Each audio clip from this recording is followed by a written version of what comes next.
Hi. ఇవాల్టి question వచ్చేటప్పటికి నాయకత్వ విద్యలో సంస్థాగత ప్రక్రియలోని వివిధ దశల్ని వివరించండి.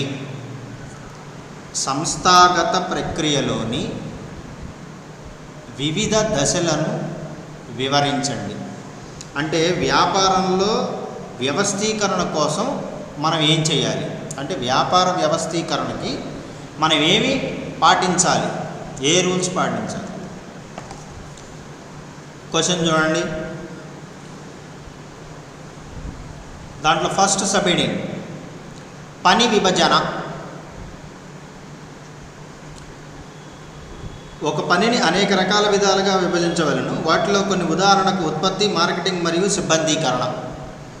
అంటే అనేక రకాలుగా పనిని విభజించాలి. వాటిల్లో మెయిన్గా ఏంటంటే ఉత్పత్తి, మార్కెటింగ్ అంటే మార్కెటింగ్ చేసేవాళ్ళు, మరియు ఇతర సిబ్బంది అంటే ఆఫీస్ దగ్గర సంబంధించి కానీ, సంస్థకు సంబంధించి కానీ, మార్కెటింగ్ ఉత్పత్తుల్ని మార్కెట్లోకి ప్రవేశపెట్టడం దగ్గర నుంచి కానీ, వీటన్నిటికీ కొన్ని మందిని కంపల్సరీ పనిని విభజించాల్సిన అవసరం ఉంటుంది.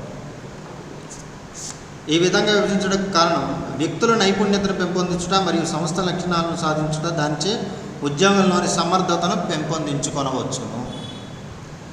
దీనివల్ల ఏమవుతుంది, వ్యక్తుల యొక్క నైపుణ్యం పెరుగుతుంది,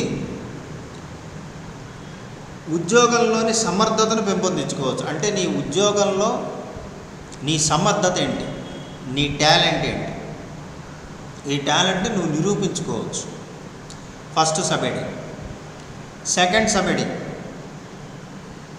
కార్యకలాపాల విభజన. సంస్థలో కార్యకలాపాలను వివిధ కేటగిరీలుగా విభజించవలెను. అంటే ఆ కార్యకలాపాలు ఏవైతే ఉంటాయో మనం పనిచేసే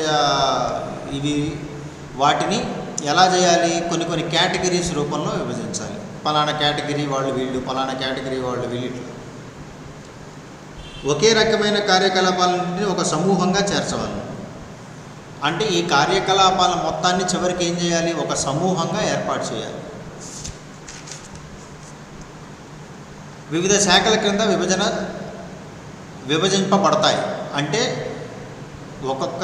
ఎవరైతే వాడిని ఎట్లా అయితే విభజించుకుంటూ వచ్చావో ఆ విభజించిన దాన్ని ఏం చేయాలంటే వివిధ శాఖలుగా, అంటే వివిధ డిపార్ట్మెంట్స్గా మనం విభజించబడతాయి. తర్వాత సరైన వ్యక్తులను ఎదుర్కొనుట. ఇది మెయిన్ అండి. సరైన వ్యక్తులను ఎదుర్కోవాలి. ఏంటి ఆ సరైన వ్యక్తులను ఎదుర్కోవటం? కార్యకలాపాలన్నింటినీ వివిధ విధాలుగా విభజించిన తర్వాత వాటిని అమలు చేయటానికి సరైన వ్యక్తులను ఎంచుకోవాలను. అది ఏదైతే ఒక పనిని ముందు వీళ్ళు ఇట్లా ఏదైతే మనం విభజిస్తామో, విభజించిన తర్వాత సరైన వ్యక్తుల్ని కూడా మనం ఎంచుకోవాలి. సరైన వ్యక్తులు, వీళ్ళు కరెక్టా కాదా, వీళ్ళు ఈ పని చేయగలరా లేరా, ఇలాంటివి చూసుకోవాలి. సాధారణంగా వృత్తి నైపుణ్యత గల వ్యక్తులను వివిధ శాఖలకు జవాబుదారీగా నియమిస్తారు. అది నైపుణ్యత కలిగిన వ్యక్తులకు. మనం ఎక్కడికి వెళ్ళినా సరే మనకి ఎంత స్కిల్ ఉంది, మనం ఏం చేయగలం, మన ద్వారా వాళ్ళకి ఏంటి ఉపయోగం, ఇవన్నీ గమనించిన తర్వాతే వాళ్ళు ఎంచుకోవడం జరుగుతుంది. వాళ్ళని ఎంచుకోవడం జరిగింది. తర్వాత అధికార ప్రధానం. తర్వాత సబ్ అధికార ప్రధానం. ఎవరైనా ఒక వ్యక్తి పనిని సక్రమంగా పూర్తి చేయవలనన్నా దానికి తగిన అధికారం అవసరం. అది ఇప్పుడు ఒక పని సక్రమంగా పూర్తి చేయాలి. పని పూర్తి చేయటం వేరు, సక్రమంగా పూర్తి చేయటం వేరు.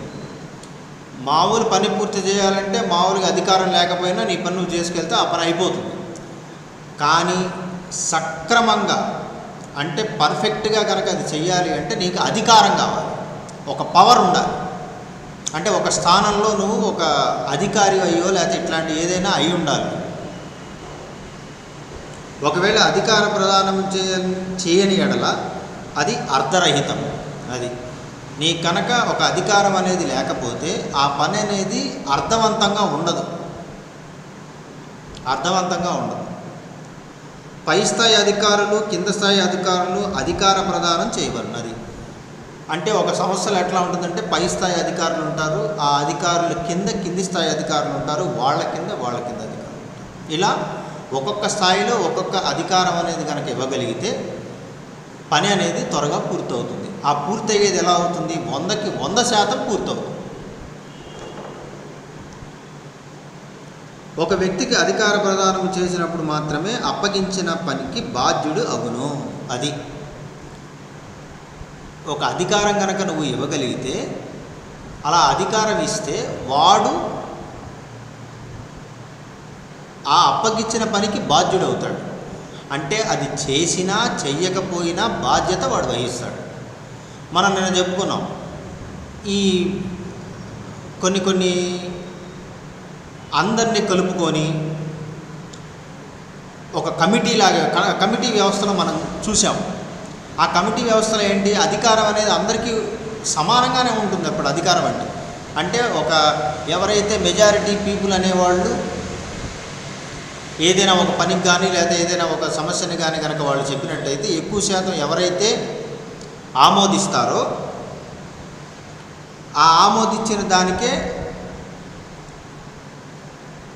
వాళ్ళు మొగ్గు చూపుతారు. అక్కడ అధికారం అందరికీ ఉండదు. ఒకవేళ ఆ పని సక్సెస్ అయినా అందరికీ, ఫెయిల్ అయినా అందరికీ. కానీ అక్కడ వ్యక్తిని మనం స్పష్టంగా నీ వల్లే ఇలా జరిగిందని మనం అనలేము. ఇక్కడ వచ్చేటప్పటికి ఒక అధికారం కనుక వాడికి ఇస్తే అది జరిగినా వాడి వల్లే, జరగకపోయినా వాడి వల్లే. అంటే అక్కడ ఏమవుతుందంటే వాడి సమర్థత అనేది బయటపడుతుంది. రెండోది, ఒకవేళ వాడు సమర్థత లేకుండా ఏదైనా చేసినా కానీ నీవు వాడిని చూపించడానికి ఆస్కారం ఉంటుంది. ఇక్కడ అధికారము మరియు బాధ్యత ఎల్లప్పుడూ కలిసి ఉంటాయి. ఒకటి లేకుండా మరొకటి అర్ధరహితం. అధికారము బాధ్యత రెండు కలిసే ఉంటాయి, వాటిని మనం విడదీయలేము. ఒక చోట నీకు బాధ్యత ఉందంటే నీకు అధికారం ఉంటేనే దానికి అర్థవంతంగా ఉంటుంది. మామూలు బాధ్యత చేసుకుంటూ పోతా అంటే నీ పని నువ్వు చేసుకుంటూ పోతుంటావు, ఒక్కోసారి అది అర్థవంతంగా ఉండదు. వస్తావు, నీ పని నువ్వు చేసుకుంటావు, వెళ్ళిపోతావు. అది అధికారంతో కనుక ఉంటే దాన్ని పూర్తి సక్సెస్ ఇవ్వడానికి వీడు ప్రయత్నిస్తాడు, అది సక్సెస్ అవ్వడానికి పూర్తి శాతం వాళ్ళకు కూడా బాగుంది. తర్వాత కార్యకలాపాల సమన్వయం. మేలైన ఫలితాల కొరకు సంస్థలో వివిధ వ్యక్తులు కార్యకలాపాలను మరియు ప్రయత్నాలను సమన్వయపరచవలెను. ప్రత్యేకమైన విధులను సమర్థవంతంగా కొనసాగించుట సమన్వయము ఆవశ్యకమైనది. సమన్వయం అంటే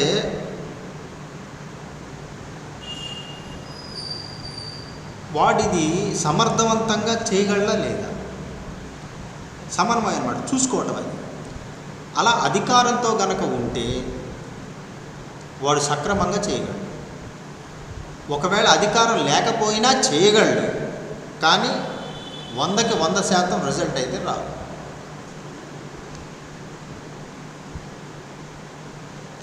సరైన సౌకర్యాలను కల్పించుట. తర్వాత సరైన సౌకర్యాలను కల్పించుట. ఒక వ్యవస్థ యొక్క లక్ష్య సాఫల్యము ఆ సంస్థకు గల బాహ్య సౌకర్యాలు మరియు పని వాతావరణంపై ఒత్తిడి ఉంటుంది. సంస్థలో సరైన వ్యక్తులు సరైన స్థానంలో నియమింపవలెను. అది మెయిన్. అంటే ఆ వ్యక్తికి కానీ లేకపోతే దేనికైనా సరే ఒక సౌకర్యాన్ని సమానంగా అందరికీ అందిస్తూ సరైన వ్యక్తులకు సరైన స్థానం ఇవ్వాలి. కొన్ని వాటిలో ఆ వ్యక్తి అనేవాడు దానికి న్యాయం చేయలేడు. అది చేయలేనప్పుడు ఇంకా ఆ పని వేస్ట్. అందుకని వీళ్ళు ఏం చేయాలి, సౌకర్యాలని సమకూర్చి సరైన వ్యక్తిని ఆ స్థానంలో నిలపాలి. అంటే సరైన వ్యక్తి అంటే వాళ్ళకి తెలుస్తుంది ఎవరు ఎట్లాంటి వాళ్ళు, ఈ పని వీళ్ళు చేయగలరా లేదా. ఒక అధికారం అనేది వీడికి గనక ఇస్తే వాడు దాన్ని సరిగ్గా వినియోగించగలడా లేదా, అట్లా సరైన వ్యక్తిని నియమింపాలి. తర్వాత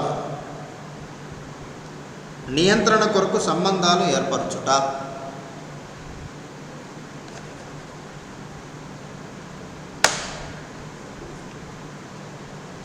ఒక సంస్థలో వివిధ వ్యక్తుల మధ్య మరియు సమూహాల మధ్య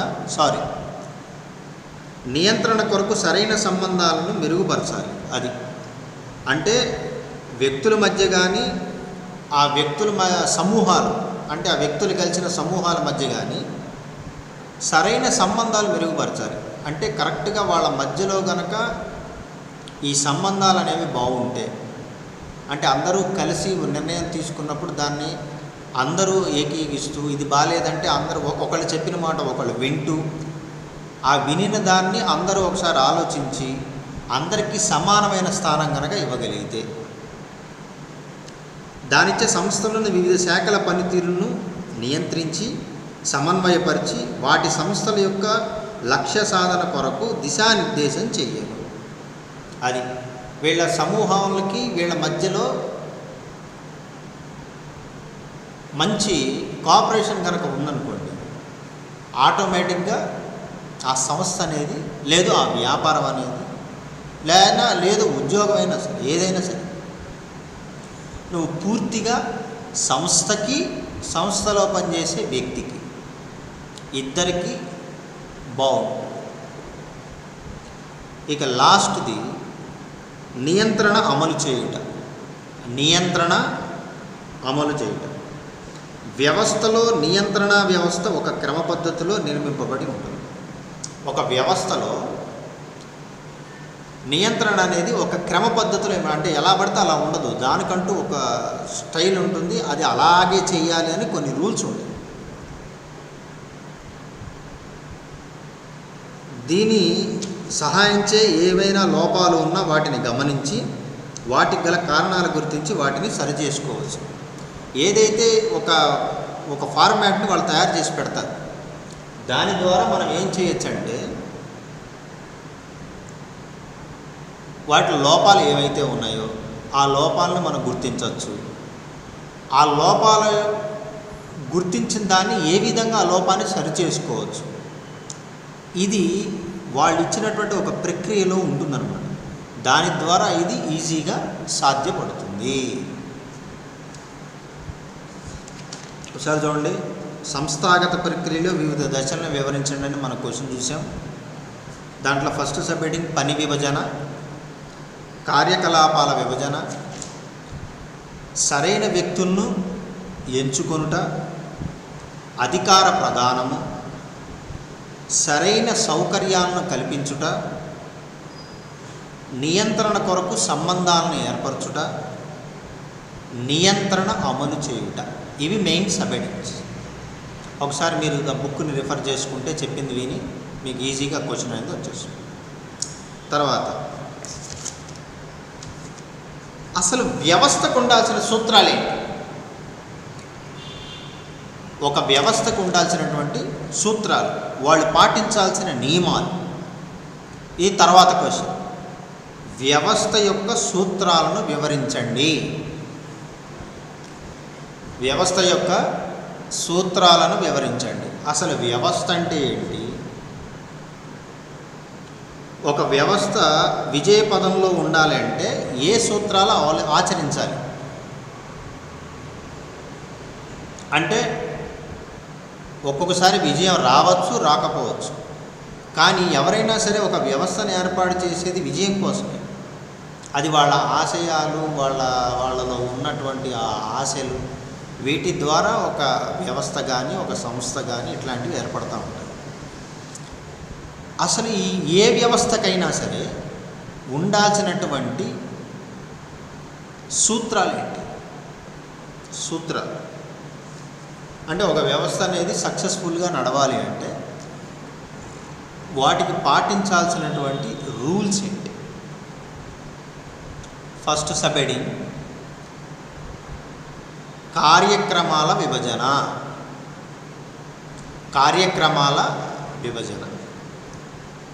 సంస్థ కార్యక్రమాలన్నింటినీ క్రమబద్ధంగా విభజించవలెను. సంస్థలో ఒక కార్యక్రమాలు ఏవైతే పనులు చేయాలి, ఏవైతే ఇలా ఉండాలి అలా ఉండాలని ఉంటాయో అవి క్రమబద్ధంగా విభజించాలి. అంటే సరైన వాటిలాగానే వాటిని విభజించాలి. ఎలా పడితే అలా ఇప్పుడు చేయాలి అలా కాకుండా ఒక ప్రణాళికాబద్ధంగా మనకి ఎలా అయితే ఒక టైం టేబుల్ అనేది ఉంటుందో అలా ఒక ప్రణాళికాబద్ధంగా దాన్ని ఏర్పాటు చేయాలి. సంబంధిత కార్యక్రమాలను క్రోడీకరించవాలి. అంటే వాటికి సంబంధించిన కార్యక్రమాలు ఎలా చేయాలి ఏంటి అనేది ఫస్ట్ ఒక టైం టేబుల్ లాగా వేసుకొని దాంట్లో ఏం చేయాలి, ఆ టైం టేబుల్ ప్రకారం ఒక సరైన కార్యక్రమాలని దాంట్లో జోడించాలి. అంటే దాంట్లో పెట్టాలి. ఇప్పుడు ఉదాహరణకి పలానా టైం నుంచి పలానా టైం, పలానా టైం నుంచి పలానా టైం ఒకరి క్లాస్, పలానా టైం ఒకరి క్లాస్ అనుకుందాం. ఆ క్లాస్లో ఎవరిని నియమించాలి? ఎగ్జాంపుల్ చెబుతున్నాను మీకు అర్థం అవడం కోసం. అంటే ఒక వ్యవస్థలో ఆ కార్యక్రమాలని ఏ విధంగా వాళ్ళు ఏర్పాటు చేసుకున్న క్రమబద్ధం ఏదైతే ఉంటుందో, ఒక రూల్స్ ఏవైతే ఉంటుందో వాటిలో ఎలా పెట్టాలి. అన్ని డిపార్ట్మెంట్ల మధ్య పని భారం సమానంగా ఉండాలి. అది ఒక్కొక్క డిపార్ట్మెంట్కి పని లేకుండా, కొన్ని డిపార్ట్మెంట్లో ఒత్తిడి ఎక్కువగా ఉండి, కొన్ని డిపార్ట్మెంట్లో అసలు సౌకర్యాలు లేకుండా ఇట్లా ఉండకూడదు. పనైనా దానికి సంబంధించిన విభజన అయినా ఏదైనా సౌకర్యాలైనా సరే ప్రతి డిపార్ట్మెంట్కి సరైనది ఒకే సమానంగా పని భారం ఉండాలి. అంతేగాని కొన్నిటికి పని ఏమీ లేకుండా వచ్చి ఊరిని కూర్చొని షో చేసి ఇలాంటివి ఉండకూడదు. ప్రతిదానికి పని ఒకటేలా ఉండాలి. ఇప్పుడు వాడు చేసే పనైనా వీళ్ళు చేసే పనైనా డిపార్ట్మెంట్ వేరైనా సరే అందరూ ఒక వ్యవస్థ కోసమే పనిచేస్తూ ఉంటారు. అది కరెక్ట్గా ఉండాలి. తర్వాత సబడి ధ్యేయాల ఏకత్వం. ధ్యేయాల ఏకత్వం దీని ప్రకారం వ్యవస్థలోని ప్రతి వ్యక్తి సంస్థ ముఖ్య లక్షణాలను గురించి తెలియజేయాలి. ప్రతి వ్యక్తికి ఒక సంస్థ, ఒక కంపెనీ ఉందనుకున్నాం, ఆ సంస్థ యొక్క ముఖ్య లక్షణం ఏంటి, అసలు ఈ సంస్థ పెట్టడానికి ముఖ్య కారణం ఏంటి, అసలు లక్ష్యం ఏంటి, అసలు ఆ గోల్ ఏంటి ఆ సంస్థకి, ఇవన్నీ ప్రతి వ్యక్తికి తెలియజేయాలి. కాలక్షేపానికి పెట్టుకున్నాం, కావాలని పెట్టుకున్నాం, ఇలాంటివి ఉండకూడదు. ఎవరైనా ఒక సంస్థ అనేది ఏర్పాటు చేసుకున్నారంటే వాళ్ళు ఒక ఆశయంతో, ఒక నియమాలతో వాళ్ళ అదే చెప్తా ఏదో ఉంటుంది. వాళ్ళకి సేవ చేయాలనో, లేకపోతే వ్యాపారంలా చేయాలనో, డబ్బులు సంపాదించాలనో ఏదో ఒకటి వాళ్ళకి మెయిన్ ఒక ఇది ఉంటుంది, ఎయిమ్. దాని ద్వారానే దీన్ని పెడతారు. అసలు వాళ్ళ యొక్క ఉద్దేశం ఏంటి? ఇప్పుడు ఒక సంస్థ పెట్టారు, ఒక కంపెనీ పెట్టారు, ఈ కంపెనీ పెట్టడానికి ముఖ్య కారణం ఏంటి అనేది వాళ్ళకి తెలియజేయాలి. వ్యవస్థలో జరిగే ప్రతి కార్యక్రమం కూడా లక్ష్య సాధనకు తోడ్పడేదిగా ఉండాలి. వాళ్ళకు ఒక లక్ష్యం ఉంటుంది, ఆ లక్ష్యాన్ని నెరవేరేటట్టుగా ఉండాలి. వాళ్ళు ఏ పని చేయించినా సరే, ఏ పని చేయించినా ఒక లక్ష్యం అనేది కరెక్ట్గా చేయగలగాలి అనేటట్టుగానే ఉండాలి. ఇది ధ్యేయాల ఏకత్వం. తర్వాత సభ్యుడు అధికార దత్తత. అధికార దత్తత అధికారం వ్యవస్థ సూత్రాల్లో అత్యంత ప్రధానమైనది. అంటే అధికారం లేదే మనం ఏమీ చేయలేము. ఒకవేళ చేసినా దానికి విలువ ఉండదు. నీకంటూ ఒక గుర్తింపు ఉండాలి, నీకంటూ ఒక పదం ఉండాలి, అధికారం ఉండాలి. ఏ పని చేయాలి అది లేకపోతే నువ్వేం చేయలేవు. ఇప్పుడు సపోజ్ రోడ్డు మీద, ఇప్పుడు ఇలాంటి పరిస్థితుల్లో ఉన్నాం, మన రోడ్డు మీద పోతూ ఉన్నారు జనాలు. ఇప్పుడు సపోజ్ నువ్వు వెళ్ళి ఎందుకంటే ఇట్లా తిరుగుతున్నారు, మాస్కులు పెట్టుకోండి, తిరగండి, ఇలాంటి పోరా నువ్వు చెప్పేది ఏంటంటే, అదే నువ్వు ఒక అధికారంలో ఉన్న అధికారిగా ఒక పోలీసుగా నువ్వు వెళ్ళావు అనుకో, ఏయ్ ఏంట్రా ఇది అన్నావు అనుకో, వాడేమంటే భయపడతాడు. సార్ సారీ సార్ ఏమనుకో. అక్కడ దేనికి భయపడ్డాడు? అధికారానికి భయపడ్డాడు. అలా ప్రతిదానికి అధికారం ఉండాలి. ఇంకొక పని నువ్వు ఎక్కడికి పోయినా సరే ఒక అధికారం అనేది నీకు ఉంటే అప్పుడే ఆ పని మీద నీకు విలువ పెరుగుతుంది. ఆ పని చేయడానికి నువ్వు ప్రయత్నిస్తావు, పూర్తిగా ప్రయత్నిస్తావు. పూర్తిగా ప్రయత్నించినప్పుడు 100% అక్కడ సక్సెస్ వస్తుంది. పై అధికారులు తమ కింద పనిచేసే వారిని కొన్ని బాధ్యతలను అప్పగించవాలి. అది పైన పనిచేసే అధికారులు వాళ్ళ కింద అధికారులు కొన్ని పనులు ఇవ్వాలి, వాళ్ళకి అధికారం ఇవ్వాలి. ఇప్పుడు ఉదాహరణకి ఇప్పుడు ప్రిన్సిపల్ గారు ఆయన ఇట్లా చేయండి, ఇలా చేయండి, ఇగో మీరు ఈ పని చేయండి, మీరు ఈ పని చేయండి, మీరు ఇలా చేయండి అని చెప్తూ ఉంటాడు. లెక్క ప్రకారం ఏంటి, ఆయనే వచ్చి చేసుకుంటా ఉన్నాడు అనుకో, ఇక నీకు అధికారం అనేది ఉండదు. నువ్వు అసలు దాని గురించి పట్టించుకో, ఏముందిలే అంటే. అదే నీకు కూడా ఇగో ఈ పని మీరు చేయండి, ఇలా చేయండి అన్నాడు అనుకో, అప్పుడు నీకు ఒక అధికారం ఇచ్చినట్టు ఆయన. అప్పుడు నువ్వేం చేయగలవు, పని చేయగలవు, సమర్థవంతంగా దాన్ని నిరూపించగలవు, ప్రయత్నం చేయగలవు. అలా అన్నమాట. పై అధికారులు కింద వాళ్ళకి కూడా అధికారాన్ని ఇవ్వాలి, దాంతోపాటు అధికారం కూడా ఇవ్వాలి. అదే బాధ్యతని ఇవ్వాలి, అధికారాన్ని ఇవ్వాలి. కార్యనిర్వహణాధికారం సంస్థ యొక్క అన్ని కార్యక్రమాలను పర్యవేక్షించడం కష్టం కనుక అధికార దత్తత అత్యంత ప్రధానమైన సూత్రం. అది ప్రతి ఒక్కటి సంస్థని ఏర్పాటు చేసిన వాడే చూడాలంటే చాలా కష్టం. అప్పుడు వాడు ఏం చేస్తాడు, వాడు వాళ్ళ కింద ఒకరిని పెట్టుకుంటాడు, ఈ కార్యక్రమాలన్నీ నువ్వు సరిగ్గా చూడాలి. వాడు కొంతమంది నియమించుకుంటాడు, ఇగో ఈ పనిని ఇగో వీళ్ళు ఇలా చేస్తారు, నువ్వు దాన్ని చూడాలి. వాడు వాళ్ళ కింద వాళ్ళకి ఇస్తాడు, వాళ్ళు ఈ పనిని చేస్తారు, నువ్వు ఇలా చూడాలి.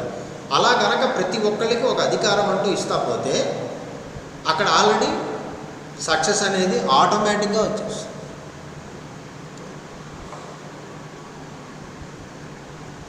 తర్వాత మార్పులకు అనుగుణ్యత. మార్పులకు అనుగుణ్యత ప్రతి వ్యవస్థ భవిష్యత్తులో వచ్చే మార్పుల్ని ఆర్థిక పరంగా మరియు సాంకేతిక పరంగా వ్యాపారాన్ని అమర్చుకునేందుకు అనుగుణ్యత కలిగి ఉండాలి. అది మార్పు కలుగుతూ ఉండాలి. ఇప్పుడు ఉదాహరణకి ఇప్పుడు ఈ సంవత్సరం ఒక సంస్థను ఏర్పాటు చేసాం. ఇలా ఏర్పాటు చేసినప్పుడు ఏం చేస్తాం, ఇప్పుడున్న పరిసర ప్రభావాల్ని ఇప్పుడున్న పరిస్థితులను బట్టి నువ్వు కొన్ని మార్పులు చేసుకుంటూ వస్తావు. ఇలా చేస్తూ ఉన్నప్పుడు రాబోయే కాలంలో మనం ఎలా మారాలి, మార్పులు అనేవి ఎలా తెచ్చుకోవాలి, అది ఏదైనా సరే, అంటే నీ ఆలోచన కావచ్చు, లేకపోతే సాంకేతికంగా కానీ నైపుణ్యంగా కానీ, వస్తువులు కూడా సరే. ఇప్పుడు ఈ సంవత్సరం ఉదాహరణకి ఒకటి తీసుకున్నాము, ఇంకా బెటర్ ఇంకేదైనా ఉందా, రాబోయే కాలానికి అవసరమైనటువంటి పనిముట్లు కూడా కావాలి. ఆలోచన మారాలి, మన విధానాలు మారాలి. ఫ్యూచర్ రాబోయే కాలంలో ఏంటి, ఇప్పుడు ఈ సంవత్సరం ఒక ప్రణాళికాబద్ధంగా ఏర్పాటు చేసుకుంటూ వెళ్తాం. వచ్చే సంవత్సరానికి వచ్చేటప్పటికి లాస్ట్ ఇయర్ కన్నా ఇంకా మెరుగ్గా ఏం మార్చుకోవాలి, ఇది మెయిన్. అసలు దేంట్లో అయినా సరే, విద్యలో కూడా అంతే. ఇప్పుడు చదువుకుంటున్నావు, ఈ సంవత్సరం ఇది చదివావు, నెక్స్ట్ ఇయర్కి నువ్వేం మార్చుకోవాలి, ఇంకా నువ్వేం నేర్చుకోవాలి, ఇది మెయిన్ అండి. ఎక్కడికి వెళ్ళినా సరే, ఏ ఉద్యోగానికి వెళ్ళినా సరే, ఈ సంవత్సరం ఇలా చెప్తున్నావు పాట అయిపోయింది, నెక్స్ట్ ఇయర్ ఏం చేయాలి, నెక్స్ట్ ఇయర్ ఇంకా ఎలా చెప్పగలగాలి, ఇంకా ఏం చేయగలగాలి, సబ్జెక్ట్ ఇంకెంత రూపొందించుకోవాలి, ఇంకెంత పెంపొందించుకోవాలి, దాని శైలి ఎలా మార్చుకోవాలి, నువ్వు చెప్పే విధానం ఎలా మార్చుకోవాలి. ఇలా ప్రతిరోజు మనం ఏదో ఒక దాన్ని చూసి మనం నేర్చుకుంటూనే ఉంటాం. ఆ మార్పు కంపల్సరీ కావాలి. ఇవాళ ఉన్నట్టు రేపు ఉండదు, రేపు ఉన్నట్టు ఎల్లుండి ఉండదు. రోజుకి ప్రపంచం అనేది మార్పులు చేసుకుంటూ ముందుకు సాగుతూ ఉన్నప్పుడు మనం కూడా మార్చుకొని ముందుకు వెళ్ళాలి. నేను ఇలాగే ఉంటా, నా పద్ధతి ఇంతే ఇలా అంటే అది కుదరదు. సంఘాన్ని అనుసరిస్తూ వెళ్ళిపోవాలి, ప్రకృతిని అనుసరిస్తూ వెళ్ళిపోతూ ఉండాలి, మార్పును అనుసరిస్తూ వెళ్ళిపోతూ ఉండాలి. ఈ మార్పుల్లో కూడా నువ్వు కూడా మార్చుకోవాలి. మెయిన్ పాయింట్, నువ్వు కూడా మార్చుకోవాలి. నేను ఇలాగే ఉంటాను, అది కుదరదు. బయట పరిస్థితులను బట్టి, బయట ప్రభావాలను బట్టి మనం కూడా మారుతూ ఉండాలి. కానీ నీ లక్ష్యం మారకూడదు. నువ్వు ఏదైతే ఒక లక్ష్యం పెట్టుకున్నా ఆ లక్ష్యం అనేది మారకూడదు. తర్వాత మానవ శక్తి ఉపయోగం. మానవ శక్తి ఉపయోగం సంస్థలోని వ్యక్తులు సమర్థవంతంగా పనిచేసే విధంగా పనిని అప్పగించాలి. ఎక్కడ చూసినా ఇదే పాయింట్. సమర్థవంతంగా పనిచేసే విధంగా పనిని అప్పగించాలి. సమర్థవంతంగా పనిచేసే విధంగా అంటే ఎవడైతే ఒక నాయకుడు అనేవాడు ఉంటాడో వాడు కరెక్ట్ వాడై ఉండాలి. వాడు ప్రతిదాన్ని బాగా విశ్లేషించి వివరించి ఆ సబ్జెక్ట్ని వాళ్ళతో పంచుకొని, ఇది ఇలా చేస్తే బాగుంటుంది, ఇలా చేయండి, ఇలా చేసేటప్పుడు మీ ఆలోచనను కూడా జోడించి చేయండి, ఇలా వాళ్ళకి సమర్థవంతంగా వాళ్ళు పనిచేయడానికి మోటివేట్ చేయాలి. కానీ వేరే వాడు ఎవడో మోటివేట్ చేస్తే ఇక నీ చదువు ఎందుకు, నువ్వెందుకు, నీకు తెలీదా? నేను మారాలని నీకు తెలీదా? నా పద్ధతి మార్చుకోవాలని నీకు తెలీదా? ఒకవేళ తెలిసినా తెలియకపోయినా ఆటోమేటిక్గా సమాజం అనేది నిన్ను మార్చేస్తుంది. ఎప్పటికైనా మార్పు నీలో వస్తుంది. ఆ వచ్చే మార్పు కనుక విద్యార్థి దశలోనే కనుక నీకు వస్తే నీ జీవితం బాగుంటుంది. చచ్చేలోపు ఎవడోడు మా అందరూ మారాల్సిందే. అది విద్యార్థి దశలో కనుక మారితే, అప్పుడు కనుక కరెక్ట్గా నువ్వు ఫోకస్ చేయగలిగితే, అది ఏదైనా కానీ, అది చదువు కావచ్చు, వ్యాపారం కావచ్చు, ఏదైనా కావచ్చు, చాలా త్వరగా నువ్వు మేలుకోవాలి. అప్పుడు నీకు సక్సెస్ అనేది ఆటోమేటిక్గా వస్తుంది. తర్వాత స్కాలర్ సూత్రం. అంతర్గత వ్యవస్థలో పైనుండి కింది వరకు విధిరహితమైన అధికారం ఖచ్చితంగా ఉండాలి. అంటే ఏ విధి అంటే ఎవరి పని వాళ్ళు చేయటం. ఆ పని చేసేటప్పుడు పై స్థాయి నుంచి కింద స్థాయి వరకు ప్రతి ఒక్కళ్ళకి వాళ్ళ స్థాయిని బట్టి అధికారం కంపల్సరీ ఇవ్వాలి. దాంతోపాటు అసలు దీన్నే స్కాలర్ సూత్రం అంటారు. అంటే ఎవడు ఏ పని చేస్తే ఆ పనిలో వాడికి అధికారం ఇవ్వాలి. దీన్నే స్కాలర్ సూత్రం అంటాం. అప్పుడే నీకు పని, భారం, ఒత్తిడి ఇవన్నీ తగ్గిపోతూ ఉంటాయి. ఒక్కళ్ళు అన్నీ చేయలేరు, చేయగలరు, కానీ అక్కడ సక్సెస్ ఉండదు. ప్రతి ఒక్కరిని ఒక తాటిపైకి తీసుకొచ్చి ప్రతి ఒక్కడికి నువ్వు ఇది ఇలా చేయగలిగితే పని భారం తగ్గుతుంది, అధికార భారం తగ్గుతుంది, నీకు ఈజీగా నువ్వు చేయగలవు. దీన్నే స్కాలర్ సూత్రం అంట. ఏ సంస్థలోనైతే అధికారపు రేఖ స్పష్టంగా నిర్వహించబడుతుందో అట్టి వ్యవస్థ పటిష్టమైన వ్యవస్థగా పరిగణింపబడుతుంది. ఏదైతే ఈ స్కాలర్ సూత్రం అనేది కరెక్ట్గా ఏ ఒక్క వ్యవస్థ కానీ సంస్థ కానీ కనుక పాటిస్తుందో అప్పుడు ఈ వ్యవస్థ 100కి 100% కరెక్ట్గా ఫిట్గా ఉన్నట్లు లెక్క. పర్యవేక్షణ పరిమాణ సూత్రం.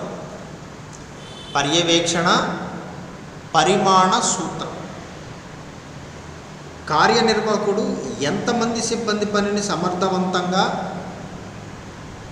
సార్థకంగా పర్యవేక్షణ చేయగలడు అనే అంశంను నిర్ణయించవలెను. ఎంతమంది సిబ్బంది ఈ పనిని సమర్థవంతంగా చేయగలరు, సమానంగా చేయగలరు అనేది మనం గమనించగలగాలి. పర్యవేక్షణ సామర్థ్యం అనేక అంశాలపై ఆధారపడి ఉంటుంది. ఇది ప్రధానమైనది. పర్యవేక్షణ అంటే ఎవరు ఏమి చేయగలుగుతున్నారు, వాటి వల్ల ఏంటి ఉపయోగం అనే దాన్ని గమనించగలరు. పర్యవేక్షణ ఇది మెయిన్ అన్నమాట ప్రతిదానికి. తర్వాత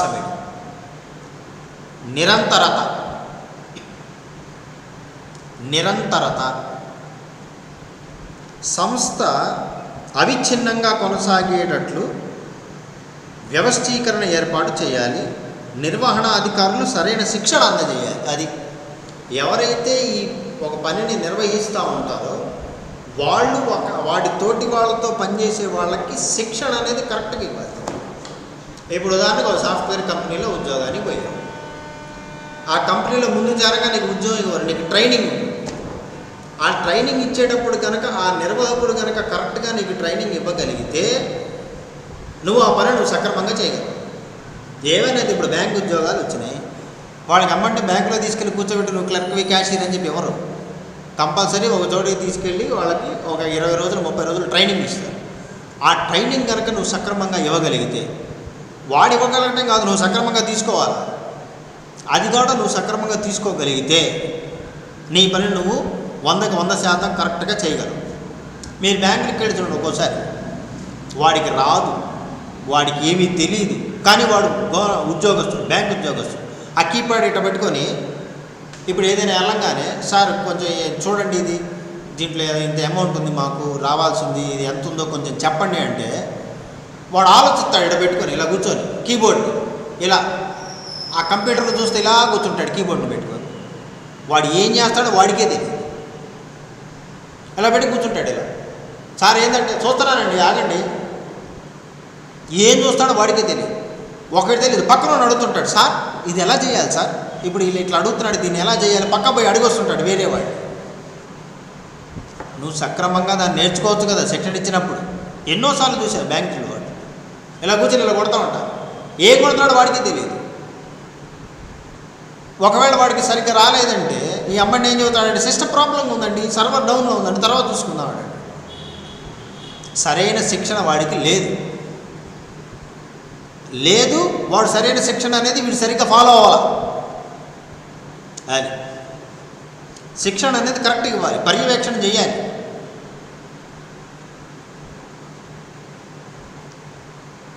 తర్వాత విధులను నిర్వచించడం.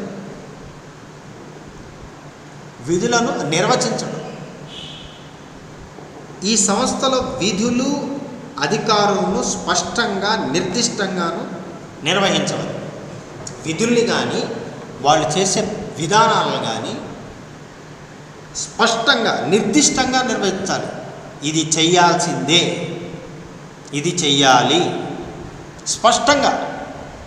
అలా అయితేనే వ్యవస్థ సంస్థ రెండు బాగుంటాయి. ఆజ్ఞా ఏకత్వం.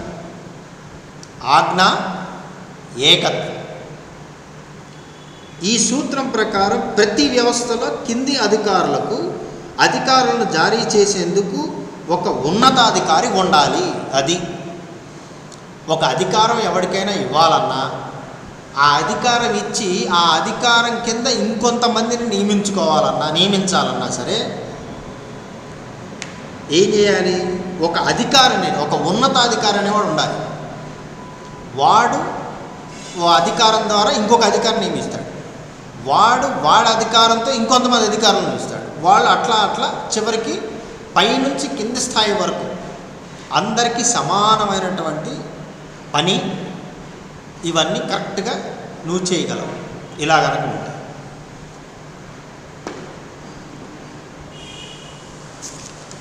తర్వాత అధికారం బాధ్యత అవినాభావ సంబంధం లాంటిది. అంటే ఇది లేకపోతే అది లేదు. అధికారం ఉంటేనే నీకు బాధ్యత వస్తుంది, బాధ్యత ఉంటేనే నువ్వు అధికారం చేయగలవు. అవినాభావ సంబంధం, ఇది లేకపోతే అది లేదు. ఇది అవినాభావ సంబంధం. ప్రకృతి లేకపోతే మనిషి లేడు, మనిషి లేకపోతే ప్రకృతి లేదు. ఇట్లా అవినాభావం.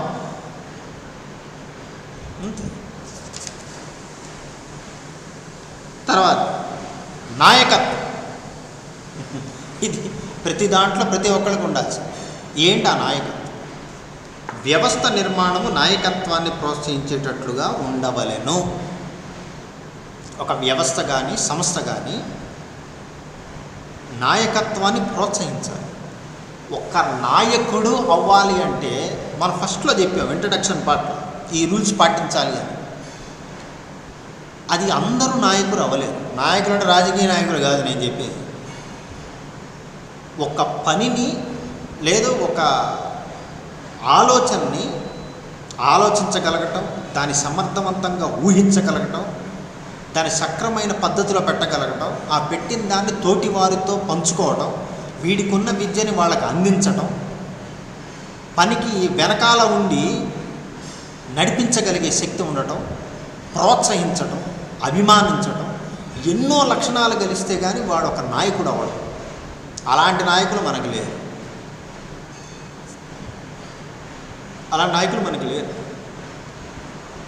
అలా గనక నాయకత్వాలు గనక ఉన్న నాయకుడు గనక ఉంటే ఆ సంస్థ బాగుంది. అలాంటి సంస్థ ఏం చేయాలంటే ఇలాంటి నాయకత్వ లక్షణాలు ఉన్న వాళ్ళని లేదా నాయకత్వ లక్షణాలని ప్రోత్సహించాలి. అలా ప్రోత్సహించగలిగితేనే వ్యవస్థ కానీ సంస్థ కానీ బాగుంటాయి. మళ్ళీ చూడండి, వ్యవస్థ యొక్క సూత్రాల గురించి చూసాం మనం. మొదటిది కార్యక్రమాల విభజన, ధ్యేయాల ఏకత్వం, అధికార దత్తత, మార్పులకు అనుగుణ్యత, సమన్వయము, మానవ శక్తిని ఉపయోగించుట, స్కాలర్ సూత్రం, పర్యవేక్షణ, పరిమాణ సూత్రాలు, నిరంతరత, విధులను నిర్వహించటం, ఆజ్ఞా ఏకత్వం, అధికారము మరియు బాధ్యత, చిట్ట చివరిది నాయకత్వం. ఇవి మెయిన్ పాయింట్స్. వీటిని ఒకసారి మీరు ఆ బుక్స్లో ఒకసారి రిఫర్ చేయండి, మీకున్న బుక్స్లో ఒకసారి చదవండి, ఆ సబ్ హెడ్డింగ్ తగ్గట్టుగా అక్కడున్న వివరణను ఒకసారి మీరు ఒకసారి చదవండి, తెలుసుకోండి, ఇంకొన్ని బుక్స్ రిఫర్ చేసుకోండి. Thank you.